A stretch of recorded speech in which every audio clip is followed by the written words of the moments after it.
everyone. Thank you for gathering today for our wedding. However, it seems that someone has mistakenly slipped in here. The room started buzzing with murmurs. I had a really bad feeling about this. Hey, you over there! Those of you who are ugly, low-educated idiots don't belong here. So please leave. You're an eyesore. She turned towards us, grinning as she spoke into the microphone.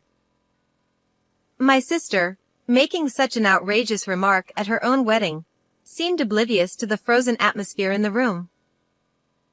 Then, my husband stood up, walked over to the head table, grabbed the microphone from my sister, and started speaking. Congratulations on your wedding.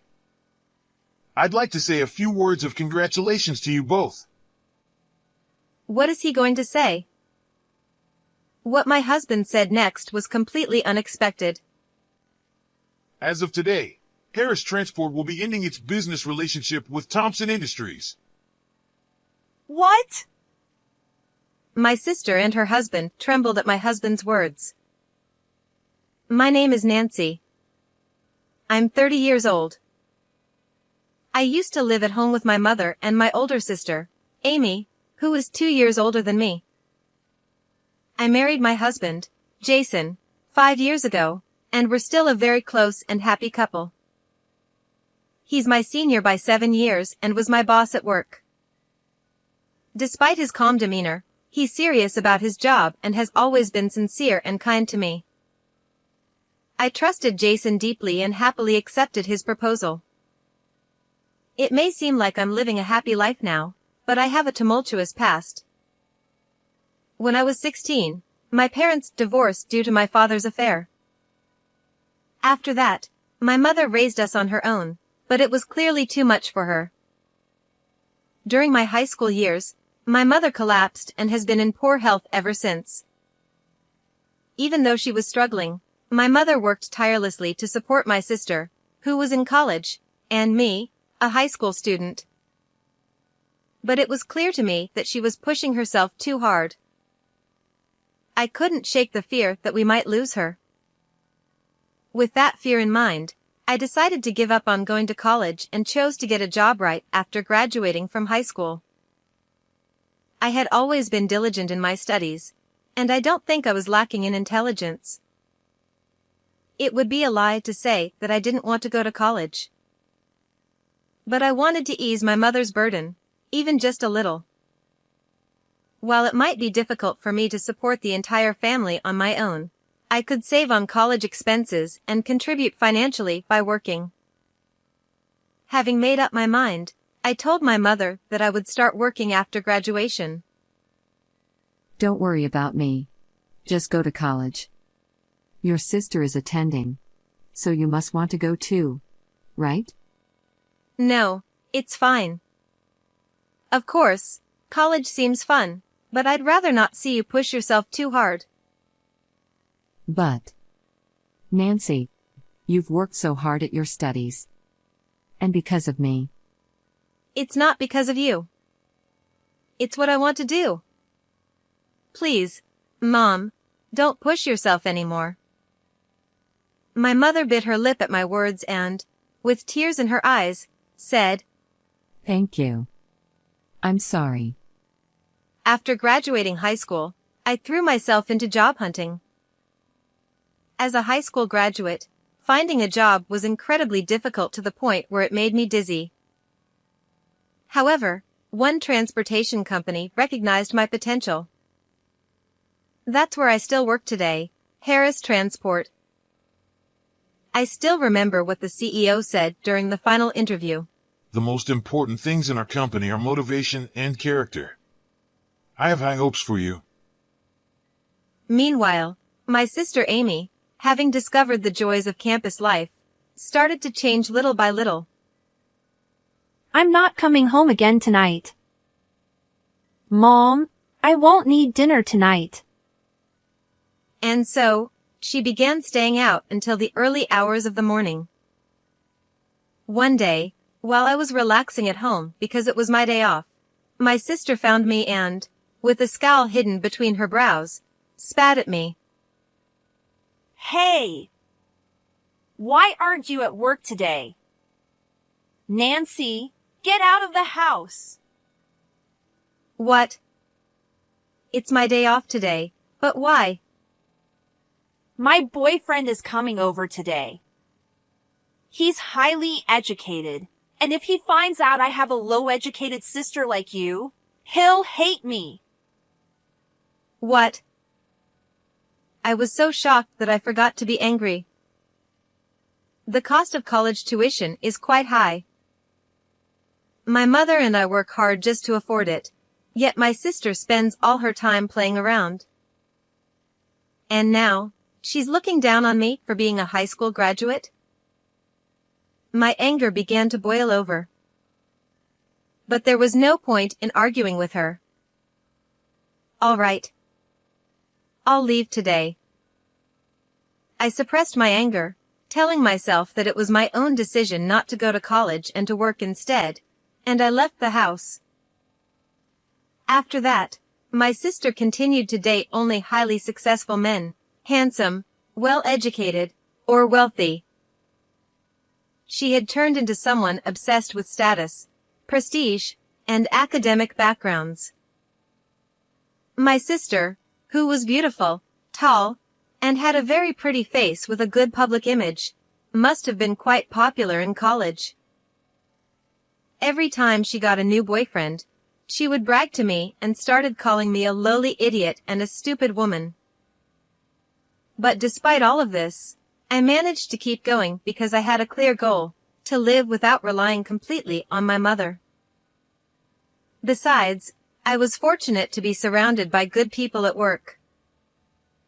At first, everyone seemed to be afraid of me. Since I worked in a transportation company, most of the employees were men.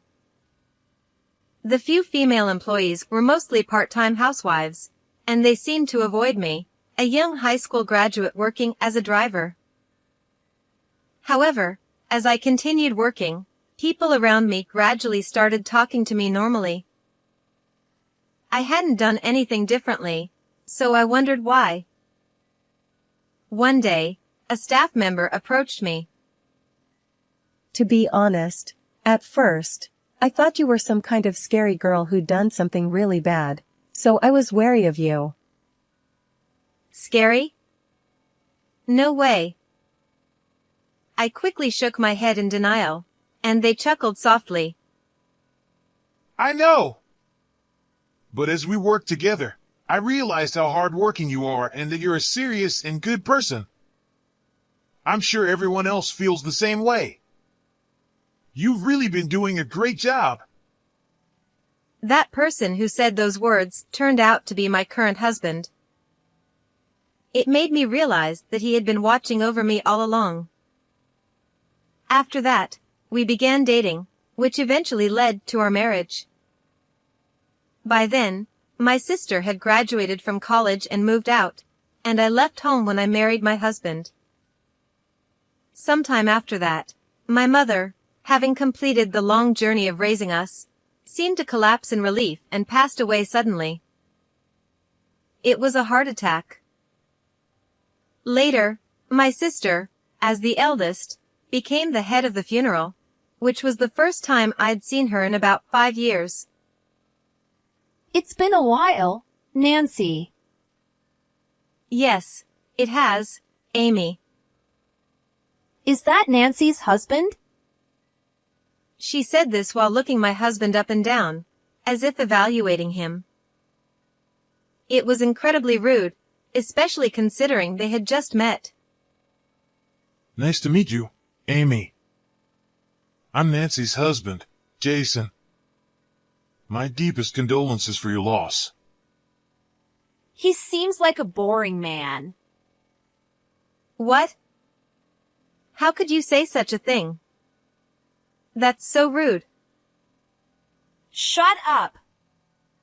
You suddenly get married, and to someone 7 years older? He's just an old man. He's a wonderful person. Oh, really? What does he do for work?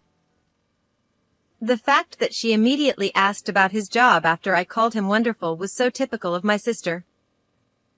He works in the same transportation company as I do. But is that really important on a day like this? Transportation? How pathetic.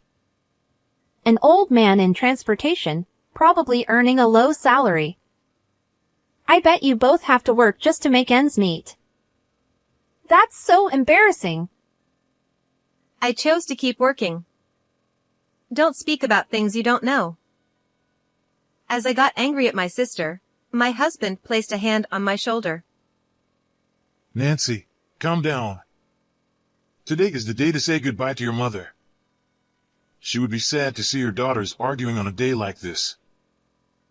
His words brought me back to my senses. I decided to ignore my sister's muttered insults and spent the final moments with my mother in peace. My sister seemed furious at being ignored, but that didn't matter at all that day. After the funeral, while sorting through my mother's belongings, I was overwhelmed with sadness, recalling her lively spirit and kind words, and I couldn't stop the tears from falling.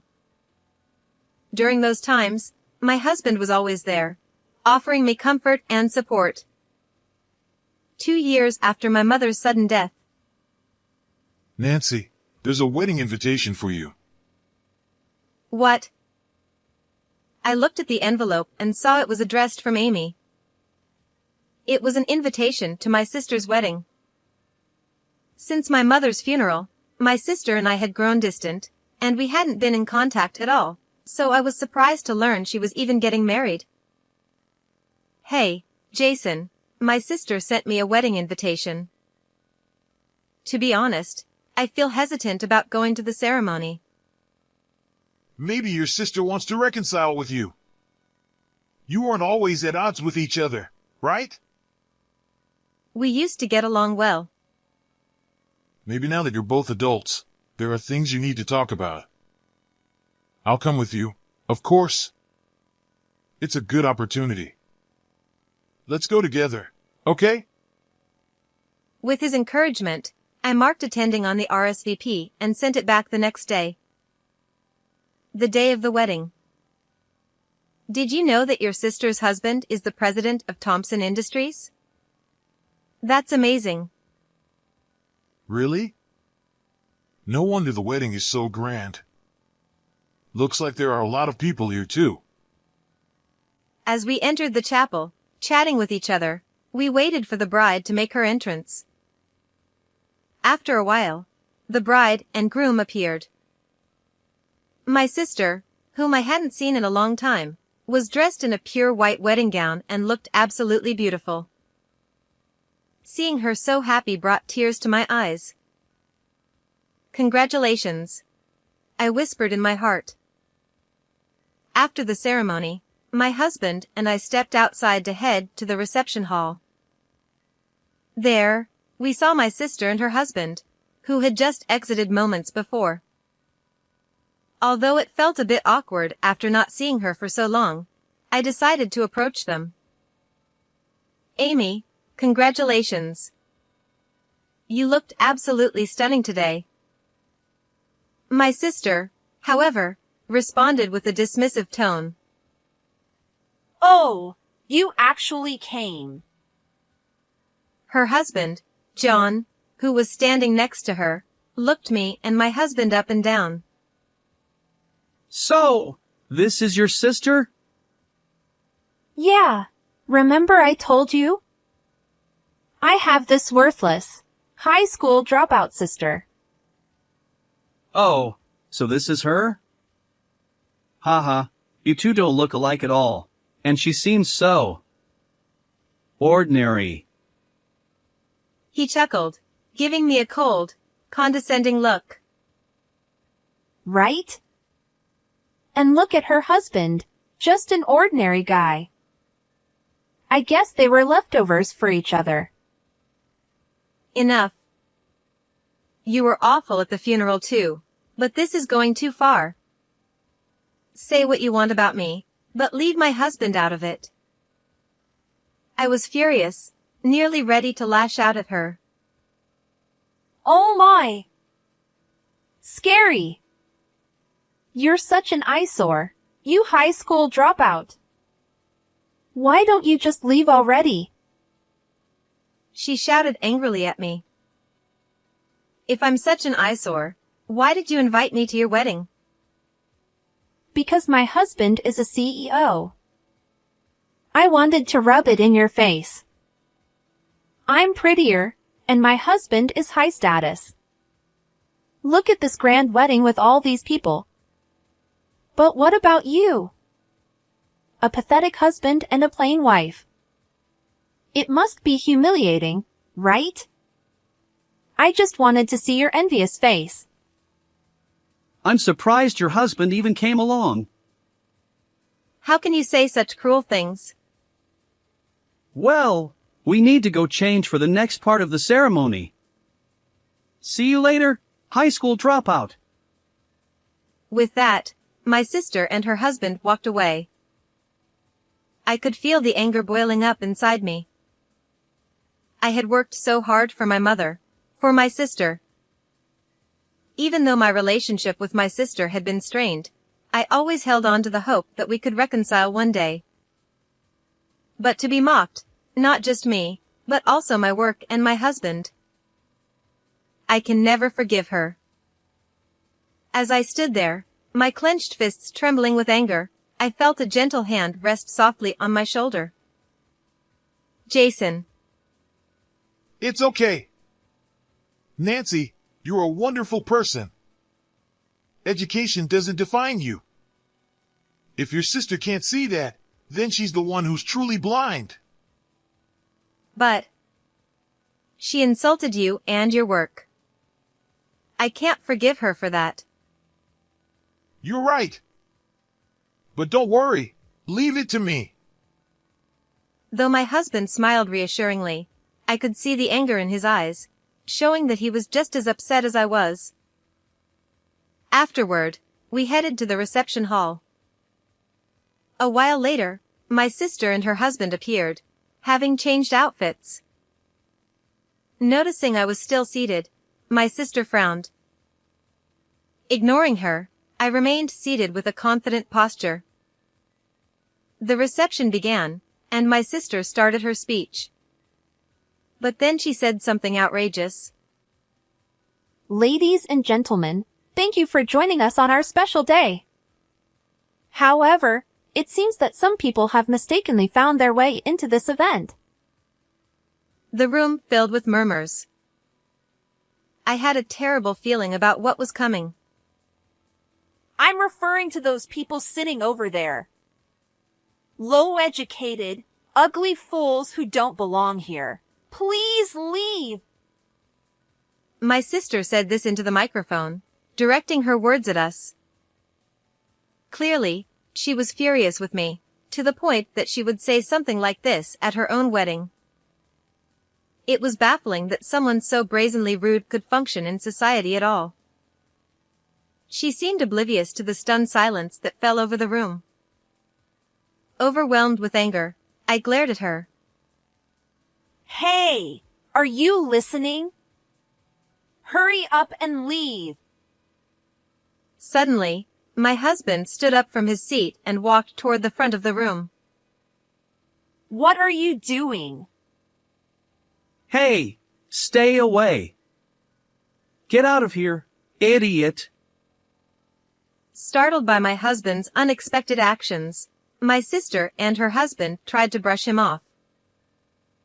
However, my husband paid them no mind, walked up to them, took the microphone, and began speaking to the guests.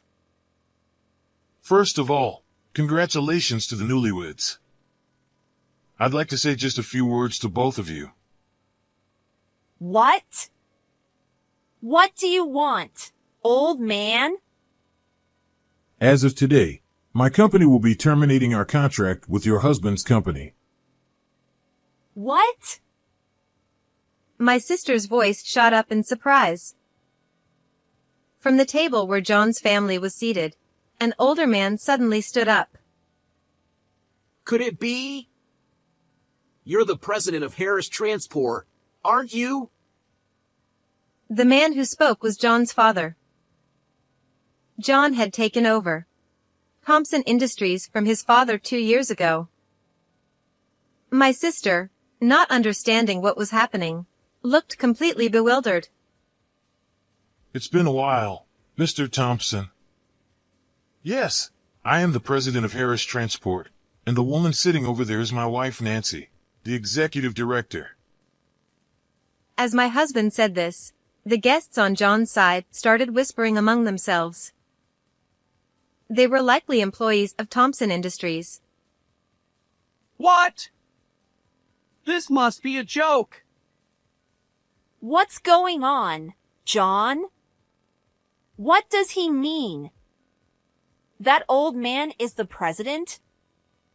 Nancy is the executive director? This is unbelievable. As you all heard earlier, the bride and groom called my wife and me uneducated fools and said we were an eyesore. So, as per their wishes, I will be terminating our company's contract with Amy's husband's company and promise to cease all future dealings. As my husband calmly delivered the news, the color drained from John's father's face. A few seconds later, his face turned bright red as if he were boiling over with anger, and he shouted toward the front. Hey! Apologize to these people immediately. Oh, come on. What's the matter? These people just run a transport company. Why are you so shocked? My sister responded with a half smile, completely out of sync with her father-in-law's panicked demeanor. But John, who was standing next to her, was trembling uncontrollably. John, what's wrong with you? Then John's father, his voice shaking, shouted again. Harris Transport handles all our company's shipments as our exclusive carrier. What? Yes, the transport company where I had been working was led by my husband, Jason. Harris Transport is a major corporation in the region, with an annual revenue of $1 billion. Since my husband hired me, I had worked tirelessly every day. I actively relayed the voices of the workers to the management, pushing for reforms. Thanks to my efforts and the recognition from my colleagues, who recommended me, I was promoted to executive director last year. If they terminate our contract, no products will reach our customers starting tomorrow. That would severely damage our company's reputation. The losses would be unimaginable. My sister was left in shock. What? John, on the other hand, went pale and held his head in his hands. I can't believe it. They're the president and executive director of Harris Transport. We're finished. Our company is done for. Indeed, if products suddenly stop being delivered, you'll lose trust not only with your business partners, but with your customers as well. Having said that, my husband calmly returned to our table as if nothing had happened. What? I didn't know. What should I do? You idiot. How could you be so disrespectful to such an important client? This is what happens when you don't take your responsibilities seriously. Dad, please, do something. John's pitiful voice as he pleaded with his father made him sound like a small child. John's father stormed up to the stage, grabbed John by the collar, and dragged him over to where my husband and I were sitting. He forced John to bow low, pressing his head to the floor in a deep apology. I deeply apologize. I promise this will never happen again. Please, please forgive us just this once. John's father joined him in bowing, begging for our forgiveness. Panicking, John followed suit, bowing his pale face low as he pleaded. I'm terribly sorry. Please, forgive us. My husband looked at me, his expression asking, "What should we do?" There's no way we can forgive you. The contract will be terminated effective immediately. Please check with your company for how to proceed starting tomorrow. Gasps and cries filled the room from John's guests. John's father was struck speechless, unable to say a word. I had believed that my sister wanted to reconcile with me. I was genuinely happy for her when I heard she was marrying the president of Thompson Industries, thinking she had found a great partner. But the president of Thompson Industries didn't even recognize the face of his business partners, and my sister had no intention of making amends. She just wanted to humiliate me. My hopes were completely betrayed. With the groom and John's father rushing out of the reception hall to deal with the fallout, the employees of Thompson Industries were left sweating bullets, their faces ashen. The wedding was, of course, cancelled. My sister, who had ruined her special day with her own words, was left paralyzed, unable to move. Amy, we're leaving. Do your best, but don't ever show your face to us again. Please. Forgive me. I was wrong. I'm sorry. It was far too late for apologies. They meant nothing. My husband and I left the venue. Afterward, John was stripped of his position as president by his father and lost all his status and wealth. Blaming my sister for what had happened, he started fighting with her constantly, and the two eventually divorced. As for us, I recently found out that I'm pregnant. My husband's family was overjoyed at the news. After all the pain and heartache, I'm determined to live a happy life with our baby, my husband, and our loving in-laws. How did you like this story? Don't forget to subscribe to the channel. See you in the next video.